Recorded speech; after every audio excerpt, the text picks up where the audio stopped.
Bienvenue sur Al24 pour une édition spéciale. Les dossiers ne manquent pas lorsqu'on occupe la présidence au Conseil de sécurité, surtout en cette période phare. Ammar Benjamah a moult questions à traiter au sein de l'imposant bâtiment new-yorkais pour la période de janvier. La Palestine, bien sûr, le Liban, évidemment, la Libye, urgemment, ou encore le terrorisme en Afrique, pour ne citer que ces exemples. Mais en ce jour, ce qui alimentera les échanges, c'est surtout la situation au Moyen-Orient avec l'accord concernant le cessez-le-feu de et à Gaza. Ahmed Attaf, ministre des Affaires étrangères chargé par le président de la République, Abdelmadjid Tebboune, en tant que maître de séance à la réunion ministérielle.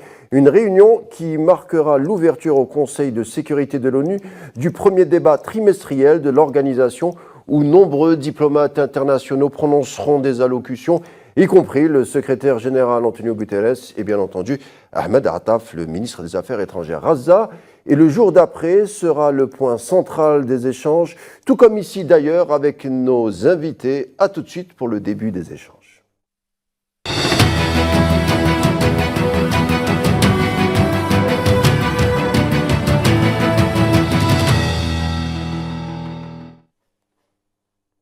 Ahmed Attaf a présidé aujourd'hui à New York la réunion ministérielle du Conseil de sécurité consacrée à la situation du Moyen-Orient, y compris la question palestinienne qui sera mise en exergue.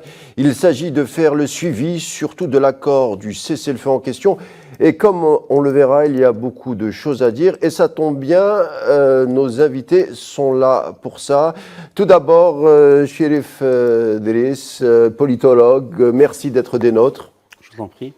Et on devait recevoir, il sera là dans quelques instants, Redouane Khalif, président du Front National pour la Justice sociale et analyse politique, qui sera là d'une minute à l'autre, enfin on l'espère.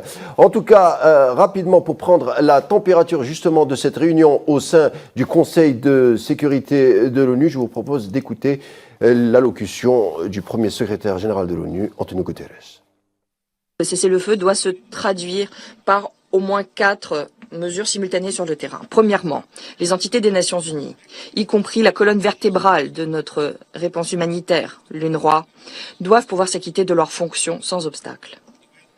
L'ONU doit bénéficier d'un accès rapide, sûr et sans entrave par tous les canaux et passages existants pour apporter alimentation, eau, médicaments, carburant, abris et différents matériaux de reconstruction pour rebâtir les infrastructures de Gaza, y compris dans le nord.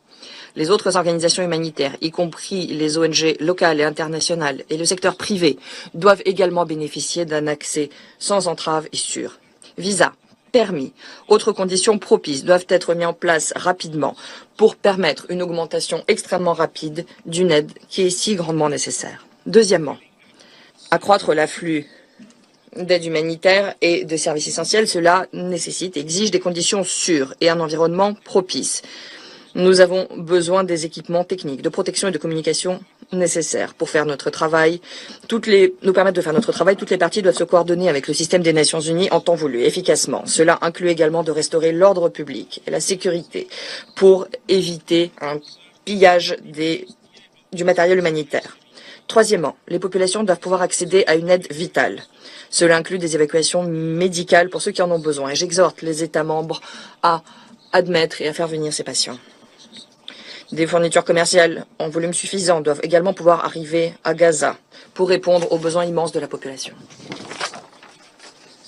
Quatrièmement, et c'est essentiel, les civils doivent être protégés. Et ceux qui veulent rentrer dans leur communauté doivent pouvoir le faire en toute sécurité. Les engins explosifs doivent être retirés. La récupération de restes humains doit se faire dans le respect et la dignité. Alors, Chérif Driss, on vient d'écouter Antonio Guterres qui énumère toutes les problématiques après un an de bombardement sur Gaza. Les traces sont indélébiles. On le voit, hein, le secrétaire général de l'ONU est inquiet par rapport à la situation de Gaza le jour d'après, c'est-à-dire le jour d'après l'accord de paix. Il y a de quoi d'être inquiet. Considérant le désastre et tous les effets dévastateurs de toute une campagne de destruction, une campagne génocidaire, une destruction à tous les niveaux. La première, c'est elle est humaine. Les pertes humaines, elles sont considérables. On mentionne, on relève plus de 46 000 de tués, mais en réalité, le nombre il est plus important que cela. Il y a les blessés, il y a les enfants qui ont perdu leurs parents, donc il y a les personnes qui ont perdu leurs proches. Donc là, le drame humain, il est là. Donc les mots ne suffisent pas pour le signaler. Et le secrétaire général, M. Antonio Guterres, l'a si bien dit, il l'a reconnu depuis le début. Donc il y a le premier élément sur le plan humain, c'est-à-dire trouver des solutions à ces personnes blessées, à ces personnes disparues, permettre le retour des réfugiés, c'est une problématique qui est très importante, elle constitue l'une des préoccupations majeures. Reconstruire tout un territoire qui a été à 80% démoli, ce n'est pas une mince affaire, ce n'est pas une tâche aisée, donc il faut déblayer, sortir les corps des décombres et tout. Donc c'est dire, là, si la tâche elle est très ardue, très difficile. Donc il y a tout un travail qui doit être fait et un travail qui mobilise beaucoup d'efforts, à la fois des efforts financiers, des efforts logistiques, mais aussi des efforts humains. Mais plus important aussi, c'est de bonne volonté et l'engagement de certains pays à aider à la reconstruction de Raja. Vous pensez à quel pays? Si on met l'Algérie, on va parler de l'Algérie bien entendu en tant que poste principal. C'est-à-dire qu'il est clair, dans ce genre de situation, ils vont organiser des conférences de bailleurs de fonds, des gens pour collecter les fonds pour reconstruire. Là, ça sera un test pour jauger de la bonne volonté, de la sincérité des uns et des autres. Il y a des pays qui s'engagent, notamment pour certains pays, les acteurs régionaux des pays du Golfe, comme le Qatar, l'Arabie Saoudite, les Émirats, certains pays comme l'Union européenne, voire même les États-Unis. Jusqu'où iront-ils pour montrer une prédisposition, une volonté à reconstruire ce qui a été démoli? Mais il faut aussi, il y a une responsabilité morale de la part des Américains et des Européens, pour une raison simple. Pendant des mois et des mois, ils ont cautionné, pour ne pas dire aider l'État d'Israël à perpétrer ces massacres à Raja. On écoutait tout à l'heure le ministre des Affaires étrangères, Ahmed Attaf, qui a parlé de responsabilité internationale envers la population razaoui. Vous avez parlé d'aide financière. Est-ce qu'elles pourront être débloquées rapidement? Comment ça se passe? Ça veut dire, dans ce genre de situation, c'est qu'il faut faire la part des choses entre le dire et l'agir. Les annonces, parfois c'est des effets d'annonce. Dans des conférences internationales, on annonce qu'il y a, on va dire, des promesses de débloquer 10 milliards, 15 milliards de dollars. Mais dans la réalité, tout au plus, on arrive à 2 milliards de dollars. Donc il y a des effets d'annonce, mais il y a aussi à savoir les capacités financières des uns et des autres, mais aussi il y a une obligation, une responsabilité morale, comme ça a été soulevé par le ministre Mohamed Attaf, c'est qu'il y a des pays qui ont leur responsabilité. Leur responsabilité, elle est engagée, à commencer par les États-Unis d'Amérique qui ont soutenu l'effort génocidaire de l'État d'Israël, avec plus de 22 milliards, pour ne pas dire 25 milliards de dollars. Il y a certains pays européens qui ont couvert, cautionné et justifié ce qu'a fait l'entité sioniste. Donc, sur le plan moral, il y a une responsabilité qui est engagée. Et cette responsabilité morale implique aussi, si vous voulez, pas un pardon, pas une repentance, mais du moins une reconnaissance qu'il y a un mal qui a été fait, qu'il y a un peuple qui a été meurtri, qu'il y a des massacres qui ont été perpétrés. Rien que pour ça, c'est-à-dire que l'effort financier devrait être conséquent. Ce n'est pas une façon de se faire pardonner, mais disons qu'il y a une responsabilité qui est morale, qui est engagée, et cette responsabilité morale doit être traduite dans les faits par un engagement financier et un engagement logistique conséquent. Alors, journée chargée pour les diplomates algériens, et même le mois a été chargé. Il sera encore chargé avec... aujourd'hui, on parle de la réunion ministérielle, bien entendu. Attaf était au rendez-vous, on l'a entendu tout à l'heure, on y reviendra dans quelques instants. Alors, surtout l'Algérie, pour sa présidence au Conseil de sécurité, devra suivre la mise en œuvre de l'accord à Raza, en plus des autres dossiers. C'est pas une mince affaire pour nos diplomates, chef Driss. Bien entendu, ce n'est pas une mince affaire, parce que, bon, c'est un mois, on est le 20 janvier, il ne reste que des jours. Et même si l'Algérie, depuis le début, elle a affiché sa bonne volonté, elle a démontré qu'elle est engagée, qu'elle a fait dans les plaidoyers, elle a défendu la cause palestinienne au même titre que certains États, comme l'Afrique du Sud, comme le Venezuela, la Turquie et autres. Mais là, c'est vrai que la tâche sera très ardue pour plusieurs raisons. Dans la raison principale, c'est... À cause du manque de temps, peut-être, déjà? Il y a le manque de temps.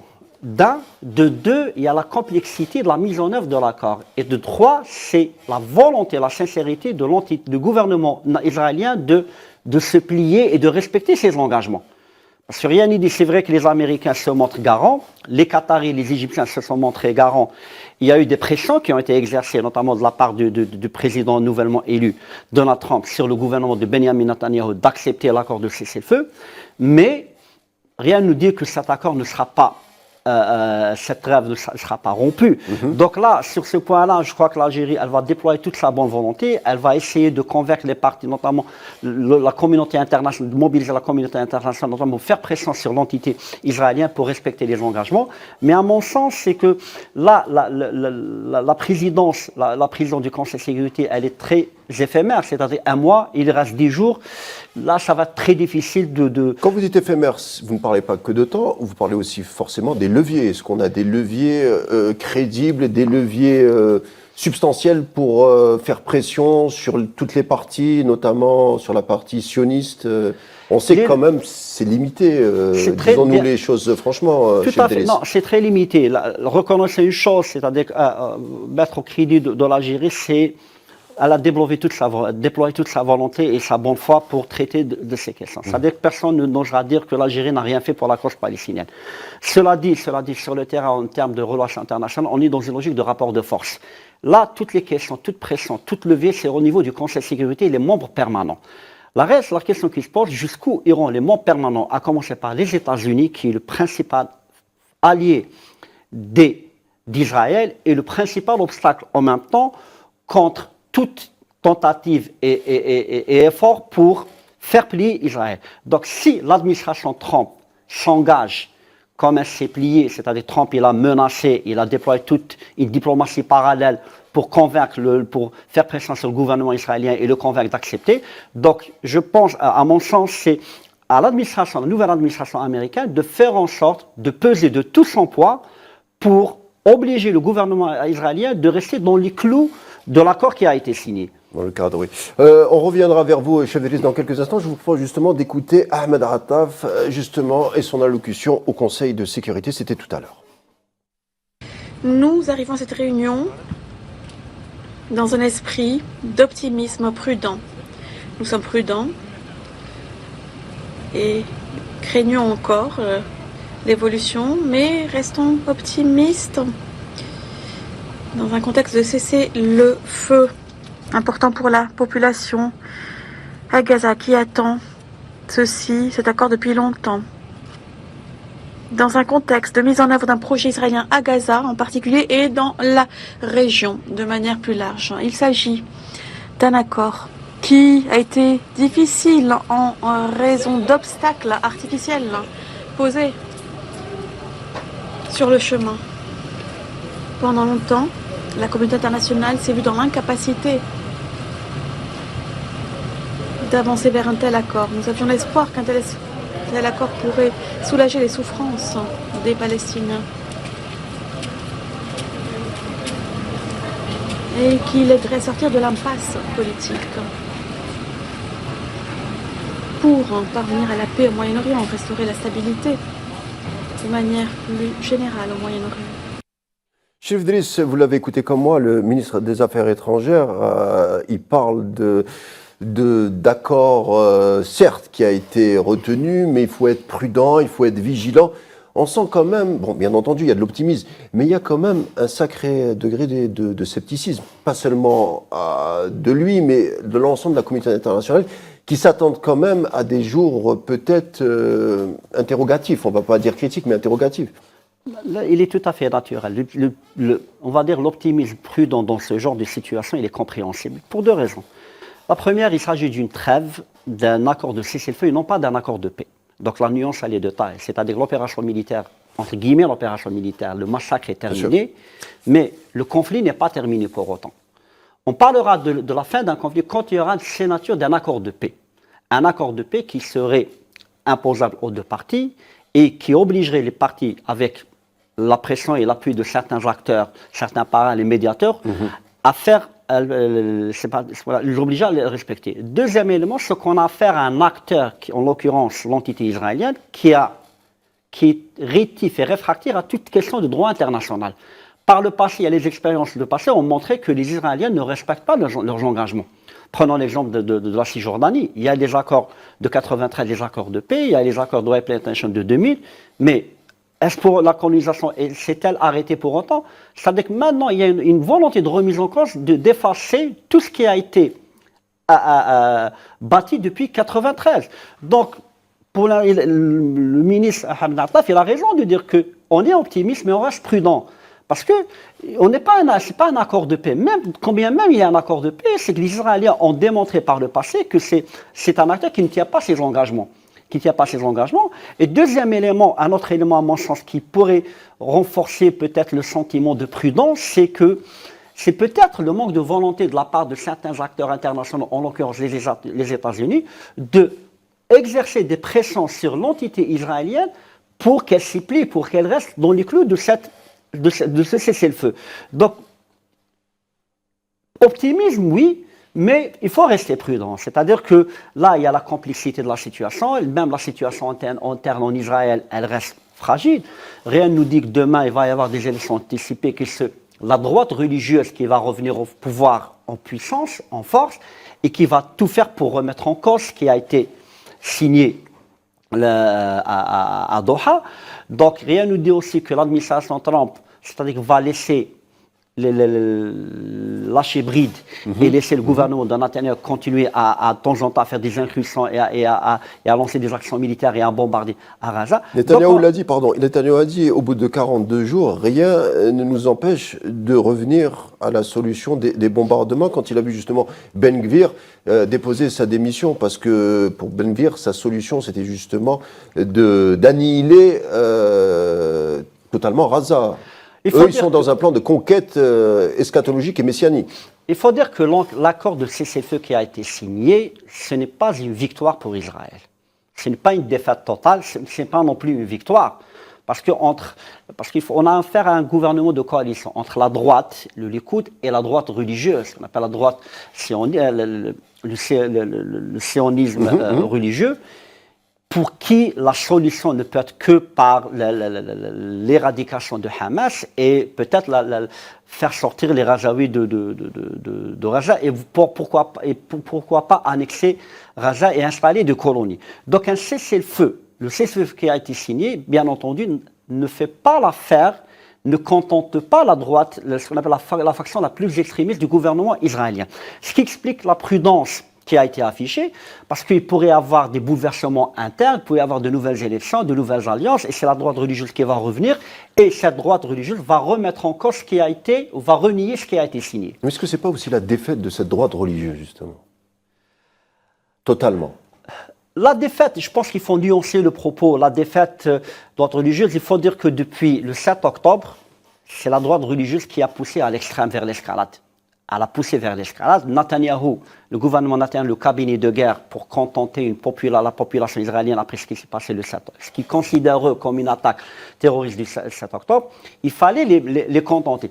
Après, il y a eu beaucoup de démissions dans ce cabinet de guerre. Oui, il y a eu beaucoup de démissions. Oui, il y a eu des démissions. C'est-à-dire le premier, c'était Benny Gantz et Gadi Eisenkot, et c'est qu'après que Gallant, la démission de Gallant est venue quelques mois après. Toujours est-il, c'est que l'action militaire, elle est soutenue par une frange très importante dans la société israélienne. C'est vrai que le gouvernement, le management, la gestion, la crise des otages, ce qu'ils considèrent comme des otages, a été très boiteuse du point de vue de l'opposition, de l'opinion publique. Il est vrai que Netanyahou a été ciblé par des critiques, mais néanmoins, l'effort de guerre a été soutenu. Et là, en ce sens-là, c'est-à-dire que la droite religieuse, elle a eu son mot à dire, elle a eu voix au chapitre, le savoir a été déterminante. Rien que pour les menaces, c'est-à-dire de se retirer, parce que Netanyahou, il avait besoin de sa droite pour gouverner. C'est les seuls alliés qui lui restaient. Après la démission de du compte de l'État de Benny Gantz et les critiques du centre droit et même de centre gauche, il lui reste que la droite religieuse. Donc sa survie politique en dépendait. Et là, maintenant, la question qui se pose, c'est que maintenant, l'épée de Damoclès de la droite religieuse, elle est toujours suspendue sur la tête de Netanyahou. C'est très intéressant ce que vous nous rapportez, Chevrilis. On va revenir sur ça, mais j'aimerais qu'on revienne justement sur les propos de Ahmed Attaf, qui le dit, il nous donne un semblant d'indice en disant que cet accord de cessez-le-feu a été éreintant, long et difficile à cause, il le dit, à cause de certains obstacles. De qui il parle, selon vous? Certains obstacles, bien entendu, c'est lié notamment à l'entêtement du gouvernement israélien de ne pas laisser... en fait, ce qu'elle risque, la crainte pour les Israéliens, qu'on signe un accord de cessez-le-feu, on se retire de Gaza et la résistance revient en force. C'est les craintes affichées par le gouvernement de Netanyahou, même par la droite, Ben Gvir, Smotrich et les autres. Il ne parle que de lui, pardon. Il ne parle que de l'entité sioniste. Vous ne pensez pas qu'il parle d'autres membres du Conseil de sécurité, peut-être l'Europe, peut-être certains membres de l'Amérique du Nord. Peut-être, je ne sais pas, on a mis longtemps à réagir alors qu'il y avait un mouvement juridique international qui disait qu'il y avait bel et bien un génocide. Et pourtant, on a mis du temps à réagir au niveau de la diplomatie internationale. Alors que l'Algérie, au bout de 3 jours de bombardement, c'est-à-dire le 10 octobre, le président de la République, Abdelmadjid Tebboune, a dit que c'était bel et bien un génocide. On le savait. Mais non, il y avait des signes, il y avait tous laissé entendre que c'est un génocide qui se préparait. Le fait de bombarder l'hôpital de Kamal Adwan. Oui. Qui a fait couler... à plusieurs reprises. À plusieurs reprises. Le premier bombardement a coûté plus de presque 300 ou 400 morts. Donc les Israéliens ont affiché clairement leur volonté de ne pas respecter les conventions internationales, notamment ce qui est le droit de la guerre, la Convention de Genève. Donc, pour les obstacles, à mon sens, il y a le problème, il est interne en Israël. Comme je l'ai dit, c'est que l'alliance entre Netanyahou et la droite religieuse pourrait voler en éclats. Si cela venait à arriver, qu'il y aurait des élections anticipées, il y a la crainte du retour, plutôt, pas du retour, mais que la droite religieuse prenne le pouvoir. Ça, c'est le premier obstacle et la première crainte. Deuxième crainte, c'est que l'engagement des pays européens, des Américains, à la fois Américains et Européens, avaient tout intérêt à ce que la guerre se termine. Ils n'ont pas intérêt à ce que la guerre s'éternise, c'est-à-dire pour des raisons à la fois financières. La guerre, elle est devenue coûteuse, même pour les Israéliens. Les Américains, pour eux, la guerre, elle est devenue trop coûteuse. 22 milliards de dollars, ce n'est pas rien, même pour les Européens. Elle est coûteuse sur le plan diplomatique, elle est coûteuse sur le plan de l'opinion publique internationale, où on a assisté à une montée, une levée de boucliers en faveur de la question palestinienne, c'est-à-dire que la question palestinienne, elle est revenue sur la scène internationale.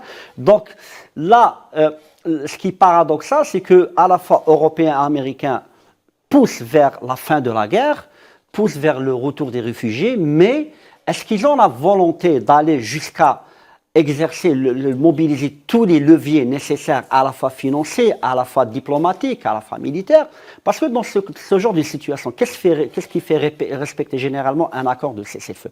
C'est qu'il y a des garants, il y a des garanties de la part de certains acteurs internationaux, mais aussi un déploiement de force. Généralement, c'est l'ONU, il y a ce qu'on appelle un déploiement de force, une force de maintien de la paix, qui reste comme une zone tampon entre les deux parties en conflit. Comme c'est le cas, ça a été le cas à la FINUL au sud du Liban. Vous faites bien de parler de FINUL, justement.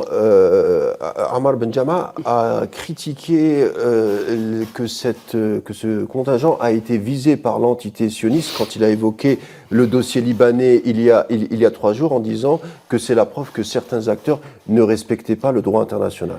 Non, le premier acteur qui ne respecte pas, c'est l'Israélien, bien entendu. Bon, les Américains l'ont depuis le temps, c'est-à-dire qu'ils sont habitués à cette pratique de ne pas respecter le droit international. Les Israéliens c'est plus que ça, c'est qu'on envoie un signal fort au monde en disant que vos lois internationales ne nous concernent en rien, nous sommes au-dessus. C'était ça le message aussi que voulait faire passer Netanyahou. En fait, le problème majeur dans ce genre de situation, c'est qu'on est en face d'une structure internationale, en l'occurrence les Nations Unies, qui n'a pas la capacité à user des moyens contraignants. Elle n'a pas une armée.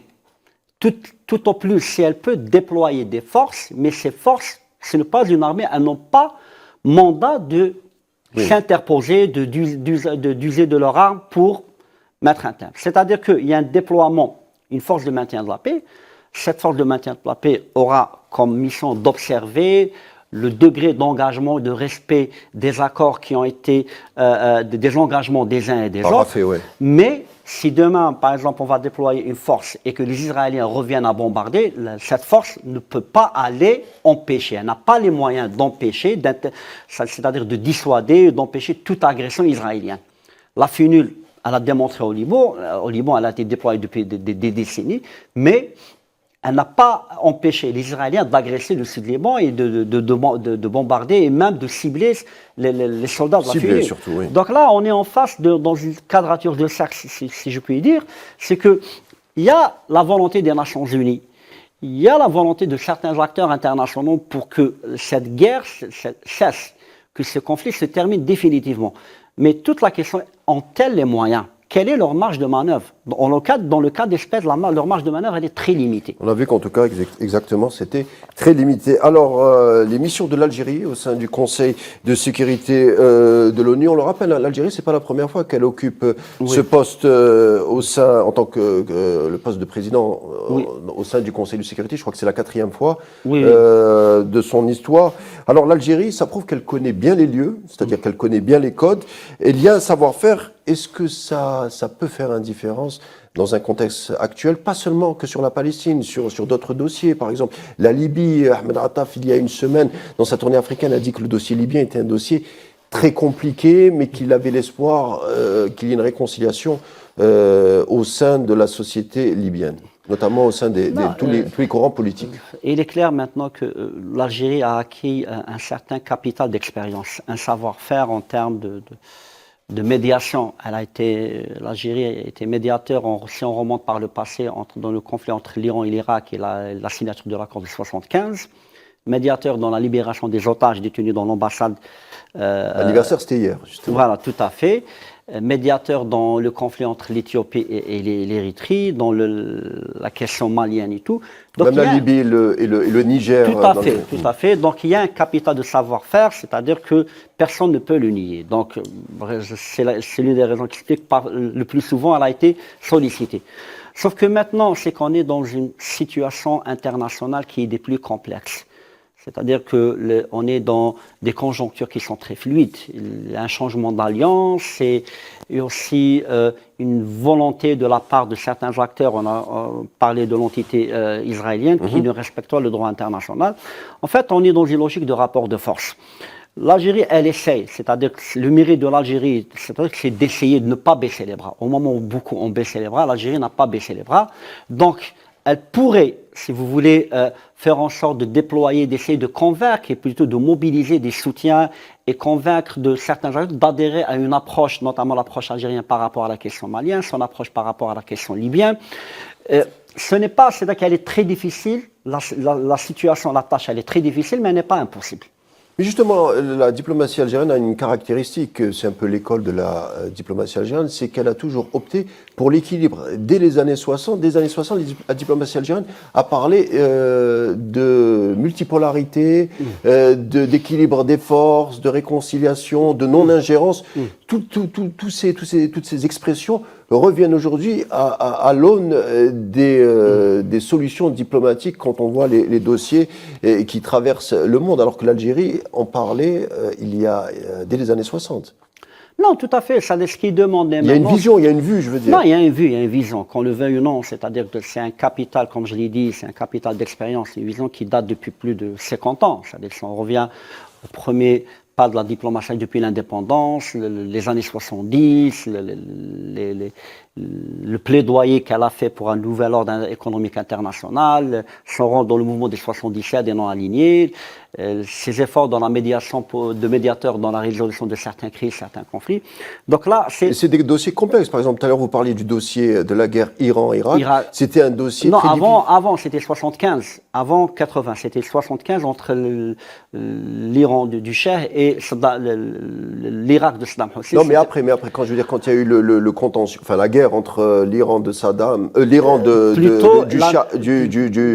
c'est l'accord de 75. Et après, il y a eu l'effort, la médiation algérienne à l'époque du feu ministre Mohamed Siddiq Ben Yahya dans la libération des otages détenus, des otages américains détenus en Iran, dans l'ambassade américaine. Il y a eu le rôle de manière indirecte par Khdar Brahimi dans les accords de Taïf, qui ont abouti aux accords sur la fin de la guerre civile au Liban. Puis, il y a le rôle dans la question malienne, le rôle dans le conflit entre l'Éthiopie et l'Érythrée qui a été conclu par la signature d'un accord de paix à Alger en l'an 2000. Donc, c'est des dossiers inextricables, noueux, même la diplomatie européenne de temps en temps se retire parce que complètement frappés de lassitude, les Algériens tentent toujours de trouver des solutions. Ils finissent par les trouver au bout de plusieurs années, mais on ne la reconnaît pas officiellement. C'est-à-dire que le problème qui se pose actuellement, c'est que c'est vrai que les dossiers sont inextricable et compliqué. Et ça nécessite une certaine habilité, un certain savoir-faire. Mais il faut reconnaître aussi qu'il faut placer le dossier dans son contexte. Le contexte des années 70, des années 90, ce n'est pas le contexte actuellement. Le contexte actuel est très compliqué et très difficile. C'est-à-dire qu'on est dans des conjonctures dynamiques, complexes et fluides. Et la majorité des conflits dans le monde, c'est des conflits locaux internationalisés. C'est des guerres civiles, mais la caractéristique, c'est que c'est des guerres civiles, des conflits internationalisés. C'est-à-dire que nous sommes dans une cartographie. C'est des théâtres où plusieurs forces internationales qui viennent s'affronter. C'est plusieurs cercles, et c'est des cercles qui sont trop chocs, ils sont trop croisés. C'est-à-dire que vous avez un premier cercle, un deuxième, un troisième. Il y a la dimension géopolitique, les pays frontaliers. Puis le deuxième cercle, le troisième cercle, les acteurs internationaux. Donc le jeu d'acteurs multiples et complexes, c'est ça qui complique la tâche, la situation. Ce n'est pas le cas dans les années 70 ou 80, dans le contexte de la guerre froide. Là, on est dans un monde, on ne sait pas s'il est unipolaire ou multipolaire, du point de vue stratégique et militaire. Donc, dans ce genre de situation de conflits locaux, c'est que le problème, c'est qu'il y a une multiplicité d'acteurs. Ce n'est pas uniquement les acteurs locaux. Si cela concernait uniquement les acteurs locaux, la tâche aurait été moins compliqué. Mais ce qui complique la tâche dans certains dossiers, vous avez évoqué le dossier libyen notamment, voire même demain le dossier syrien, c'est l'intrusion d'acteurs régionaux et acteurs internationaux. Et l'intrusion des acteurs et leur accointance avec des acteurs locaux font que la situation elle est complexe, il y a une multitude d'enjeux, il y a une multitude d'acteurs, donc il y a un autre croisement à la fois d'enjeux et de jeux d'acteurs qui nécessite une lisibilité, une bonne analyse de la situation, et la bonne analyse implique une bonne stratégie. Donc l'Algérie, elle a démontré par le passé qu'elle a une stratégie, elle a une vision notamment de nos dossiers libyens et maliens, sauf que là, le jeu d'acteurs, le jeu d'interférence externe, c'est ça qui fait torpiller les efforts de l'Algérie dans certains dossiers.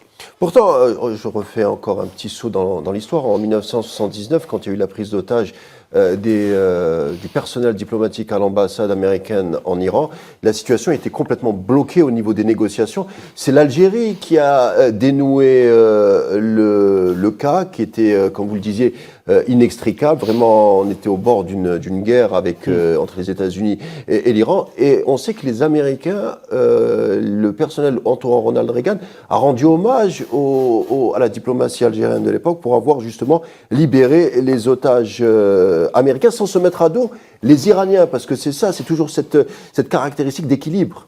Enfin, c'est ça, c'est toute la...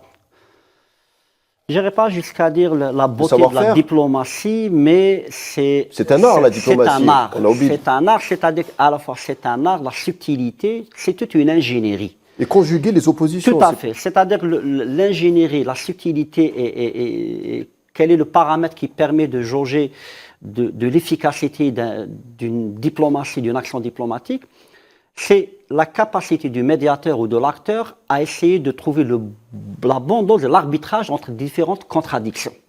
On a des agendas, on a qui sont contradictoires, et là c'est toute l'habilité du médiateur et du diplomate.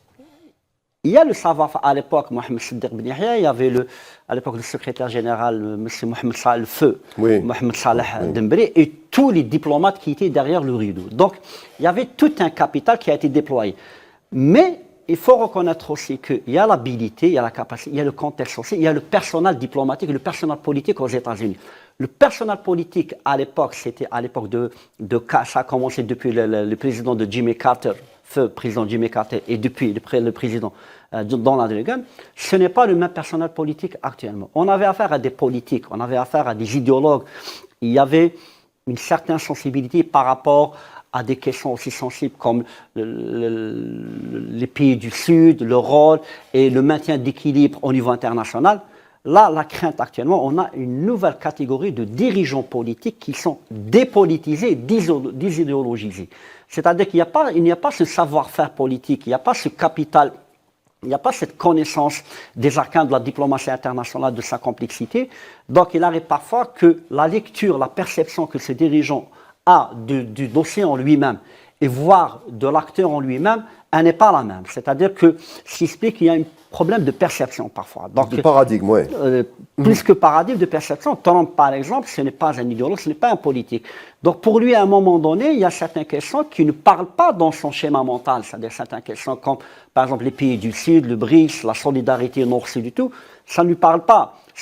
Il n'a pas cette sensibilité. Ce n'est pas la sensibilité qu'ont eu les dirigeants américains, même les dirigeants mondiaux par l'époque. Même s'ils faisaient tout pour préserver l'intérêt des États qu'ils dirigent, des pays qu'ils dirigent, toujours il y a une certaine finesse, une certaine compréhension. Donc là, on a affaire à une nouvelle catégorie qui n'a pas ce savoir-faire, qui n'a pas ce flair, si vous voulez. Donc c'est une question de perception de carte mentale. Pourtant, l'indépendance de l'Algérie, c'est vrai qu'elle s'est arrachée au prix du sang des martyrs sur le terrain, mais également au niveau de l'ONU. Le colonialisme français n'avait pas vu tout ce réseau de diplomates algériens, pourtant qui n'ont pas été formés, mais qui ont appris, comme ça, il y a une espèce de miracle de la diplomatie algérienne qui a aussi qui a abouti aussi à l'indépendance de l'Algérie au sein de l'ONU et de manière très précoce, que les Français à l'époque n'avaient pas vu venir. Oui, en fait, c'est-à-dire que la première génération de diplomates, c'est ce qu'on appelle des diplomates soldats. On avait une diplomatie de combat. Il faut maîtriser les codes, il faut connaître les gens, il faut établir des réseaux. C'était le mérite justement qu'on leur rend le plus grand des hommages. On ne cessera jamais de leur rendre hommage. C'est justement d'avoir été forgés dans l'école de la guerre, l'école de la vie.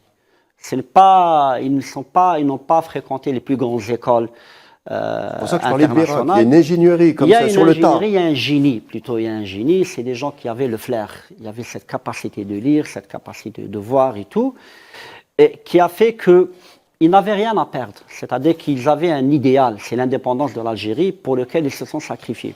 De deux, il y avait un contexte international qui était favorable aussi. C'est-à-dire qu'à un moment donné, il y avait le mouvement de décolonisation et aussi une vague de soutien pour la cause algérienne, même si militairement, la France a été, le rapport de force était sans commune mesure entre l'Algérie, entre l'ALN et l'armée française.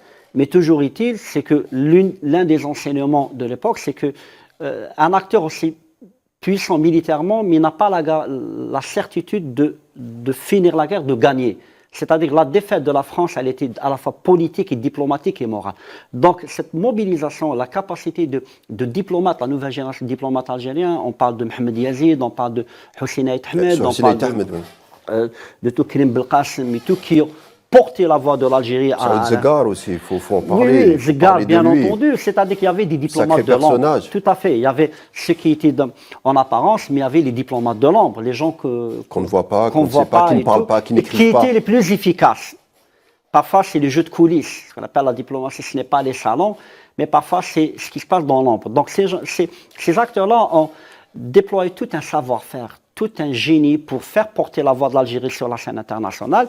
Et aussi un contexte qui a aidé, c'était la fin des années 50, la fin d'un mouvement, c'est le début d'un mouvement de décolonisation et un isolement de la France sur la scène internationale. C'est que la France est arrivée à la conclusion que la guerre, elle est perdue pour elle. C'est-à-dire qu'elle a beau massacrer, elle a beau remporter des batailles militaires sur le terrain, mais rien n'est fait parce qu'en face, il y avait un peuple qui était déterminé, mais aussi un mouvement qui était très déterminé à ne pas céder, mais aussi un contexte international qui plaidait pour la fin, pour fermer la parenthèse de la colonisation. Alors on revient sur le cessez-le-feu à Gaza. On s'en félicite, on le disait tout à l'heure, mais est-ce que c'est suffisant? Les prochains jours nous le dirons. Mais pensez-vous, Chérif Driss, qu'avec la position de l'Algérie en tant que présidente au Conseil de sécurité, est-ce qu'aujourd'hui l'étape, c'est-à-dire une solution politique, l'établissement d'un État palestinien, est-ce que c'est trop précoce d'en parler ou c'est le moment? Qu'est-ce que vous en pensez? Déjà, la première étape, première chose, je pense, la première priorité, de faire en sorte que ce cessez-le-feu soit respecté. Parce qu'on parle d'une période de 42 jours, puis c'est étalé sur 6 mois, me semble-t-il. Donc, je pense que c'est la première tâche ardue de faire en sorte que l'entité israélienne ne renie pas cet accord. Donc, je crois qu'il y a un effort dans ce sens, il y a une vigilance, ce qui explique la prudence, l'optimisme prudent dont parlait M. Attaf. Donc la première chose, je pense, d'ici 1 an, me semble-t-il, il est trop tôt pour parler d'un État palestinien. Parce qu'il y a beaucoup de travail à faire. Au demeurant, peut-on parler d'un État palestinien alors qu'on a un territoire qui est complètement dévasté, qui nécessite une reconstruction, et laquelle reconstruction... Ça va prendre beaucoup de temps. Ça prendra beaucoup de temps. Déjà, le fait de déblayer, de sortir, de dégager tous les décombres, c'est une question d'années et d'années. Donc, reconstruire, on part de 5, bon, on va dire, fourchette basse, on parle de 5 à 7 ans, ce qui est un travail mince.